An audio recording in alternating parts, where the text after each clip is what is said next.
कैसे हैं आप सभी। जय श्री राम।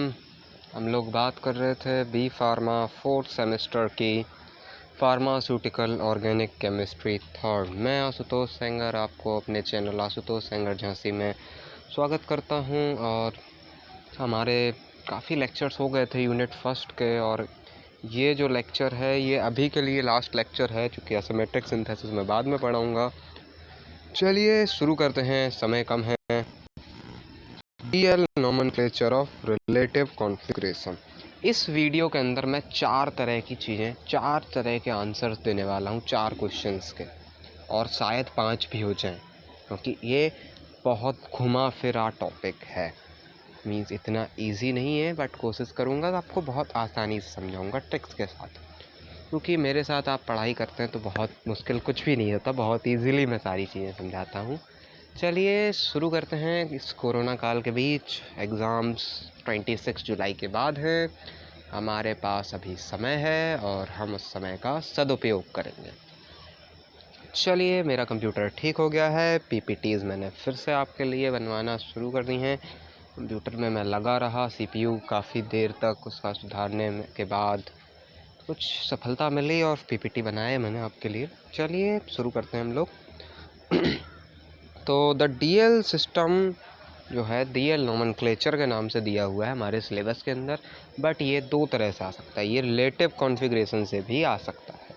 तो व्हाट इज़ रिलेटिव कॉन्फ़िगरेशन, उसका आंसर भी यही। व्हाट इज़ DL नोमेनक्लेचर, उसका आंसर भी यही। इसके अलावा मैं और भी क्वेश्चंस का आंसर देता चलूँगा। चलिए बढ़ते हैं आगे। अभी मैं बता दूंगा तो मज़ा नहीं आएगा, ट्विस्ट आना चाहिए। तो the DL system names isomers after the special configuration of its atom. Means एक स्पेशल कॉन्फ़िगरेशन करते हैं। कॉन्फ़िगरेशन क्या है वो भी मैं बताने वाला हूँ थोड़ी ही देर में। तो ये सिर्फ एक स्पेशल कॉन्फ़िगरेशन के बाद जो आइसोमर्स हमें मिलते हैं उनको रिलेट करते हैं हम लोग ग्लिसरॉल्डिहाइड मॉइटी से। हम लोग ऑर्गेनिक को बहुत रिलेट करके पढ़ते हैं, बट ये है ही रिलेटिव। मीन्स इसमें तो डायरेक्टली रिलेट करना है, ये बुक ही बोल रही है। अभी हमें खुद करना पड़ता था, खुद का दिमाग लगाना पड़ता था। अब बुक ने खुद ही कह दिया कि रिलेट करो। ये बुक से ही लगता हूँ भाई, मैं कोई अंतर्यामी थोड़ी ना हूँ, क्यों नहीं मुझे वो भगवान आके बता जाते हैं।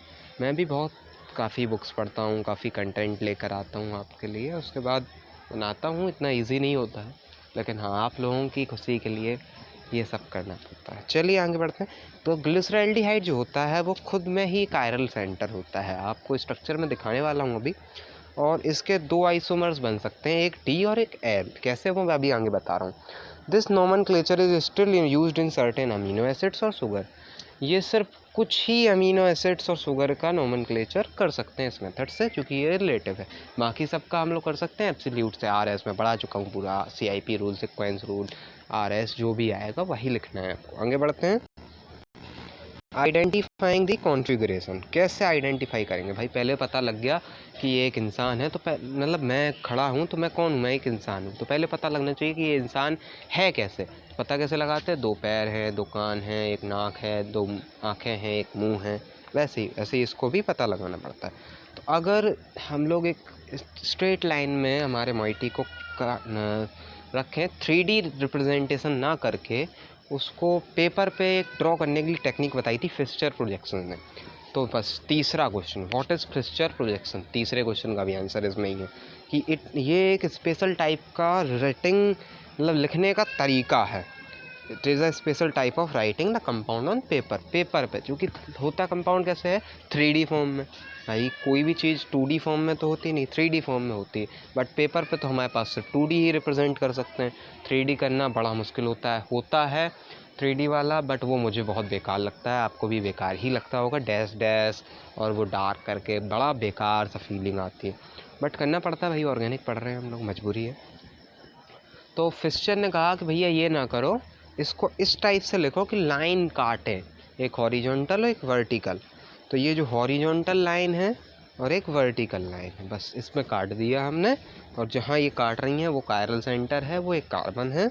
उसके इस तरफ और उस तरफ हमने सब्स्टिट्यूएंट लगा दिए। एक मेन चेन जो है वो एक सीधी लाइन बना दी।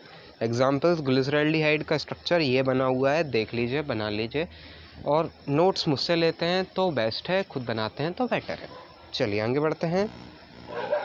Examples for relative configuration. देखिए रात का समय हो गया है, चूँकि थोड़ा सा मौसम ख़राब था, इस वजह से मैं शाम को नहीं बना पाया। थोड़ा सा मैं दिन में बिज़ी रहता हूँ भाई, लॉकडाउन है बट रहती है कहानी। चलिए आगे बढ़ते हैं। तो एग्जाम्पल्स देखें हम रिलेटिव कॉन्फ़िगरेशन के, तो हम ग्लिसरॉल्डिहाइड से रिलेट करते हैं हमारे लैक्टिक एसिड को। पहले तो हमने लैक्टिक एसिड का जो है अरेंजमेंट कर लिया फिशर प्रोजेक्शन के अकॉर्डिंग।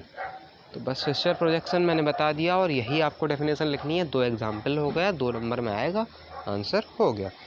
तो अब लैक्टिक एसिड का स्ट्रक्चर ड्रॉ किया, जहाँ कुछ नहीं बना है वहाँ क्या होगा, CH3 मिथाइल ग्रुप। बस तो ये हमने ड्रॉ कर दिया। अब देखा कि हायर प्रायोरिटी ग्रुप जो है वो ऑब्जर्वर के अगर राइट साइड पे है तो D, लेफ्ट पे है तो L। ये आगे अभी मैं दिखा रहा हूँ आपको।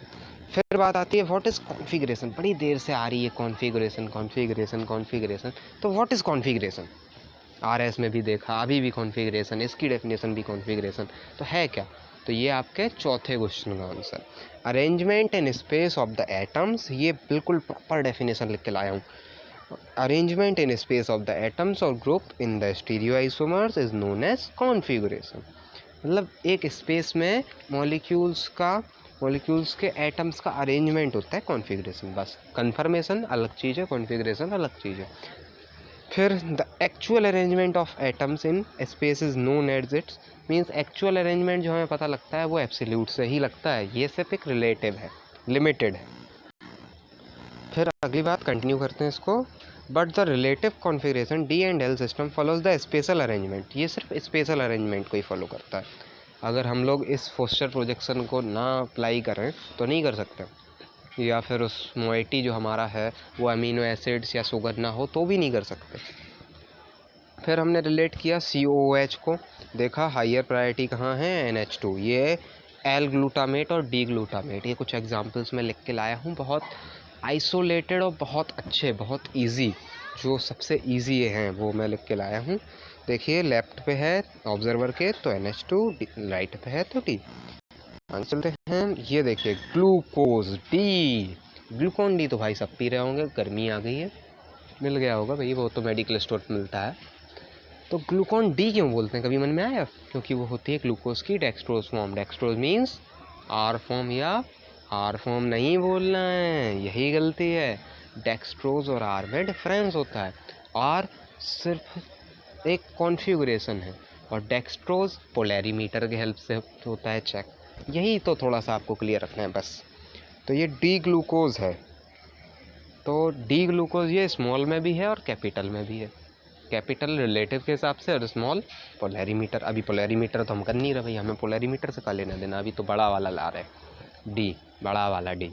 तो बड़ा वाला D relative configuration DL nomenclature, वही बता रहा हूँ। तो देखिए नीचे वाले मोइटी को कंपेयर करेंगे, CH2OH ग्लिसरॉल्डिहाइड मोइटी से कंपेयर किया, स्ट्रक्चर को रख के कंपेयर कर लो भैया, मैं करके दिखा दे रहा हूँ अगर आप आती हैं तो। देखिए CH2H नीचे है, उसके बगल वाला कायरल है, वही ग्लूकोज का भी हाल है, CH2H है, उसके बगल वाला कायरल है। तो कायरल के बगल वाला जो सब्स्टिट्यूएंट लगा हुआ है OH, वो क्या है, वो आपका हो गया राइट साइड पे, राइट माने D ग्लूकोज। आगे बढ़ते हैं प्रोसीजर। अब कि भैया आ गया समझ में आशुतोष है, तो अब आशुतोष से काम कैसे कराना है, या ऐसा समझ में आ गया कि इंसान है तो इंसान कैसे काम करता है ये पता लगना। तो इंसान कैसे चलता है मान लो, तो वो कैसे चलता है, एक पैर आगे एक पैर पीछे, एक पैर आगे एक पैर पीछे, बस। तो वही प्रोसीजर इसका भी। कोई चीज़ मशीन हमने पहचान ली, हाँ ये आटा चक्की है, तो पता लगना चाहिए आटा चक्की कैसे चलती है। तो कैसे चलती है, procedure for assigning DL nomenclature, rotate the main carbon chain in the vertical position. अब वर्टिकल और हॉरिजॉन्टल में जो हिंदी मीडियम से होंगे शायद उन्हें हल्की सी प्रॉब्लम। तो भैया वर्टिकल होता है खड़े होना, मैं खड़ा हूँ या आप खड़े हैं तो वो हो गया वर्टिकल, और हॉरिजॉन्टल मैं लेट गया हॉरिजॉन्टल।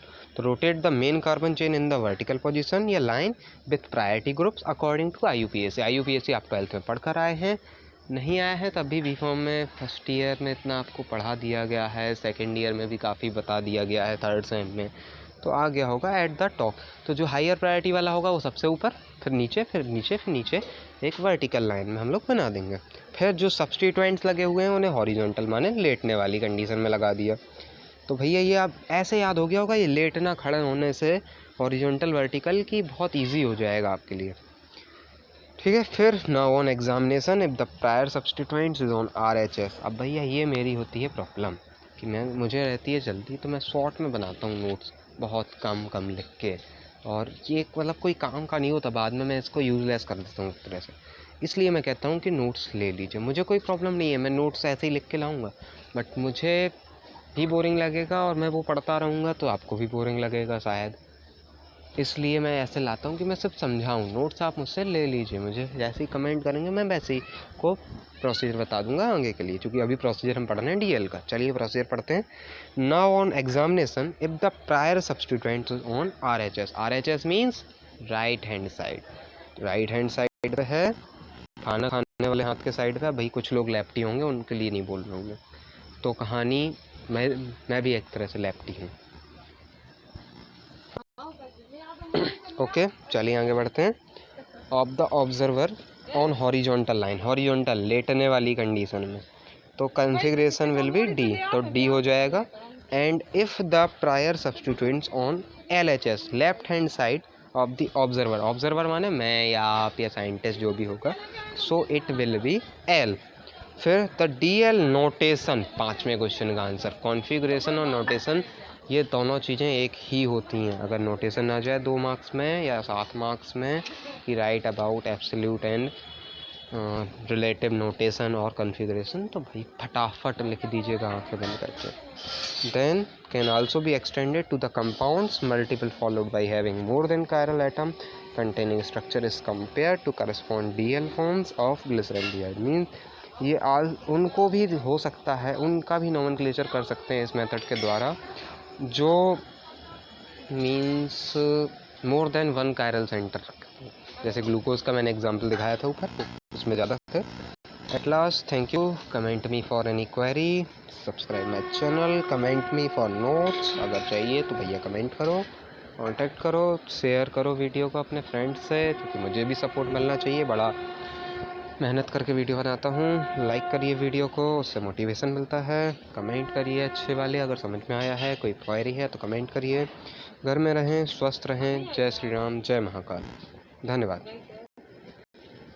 ठीक है, हो गया काम आज का। अभी देखते हैं, अगर टाइम मिलता है तो मेडिसिनल के कुछ लेक्चर डालेंगे।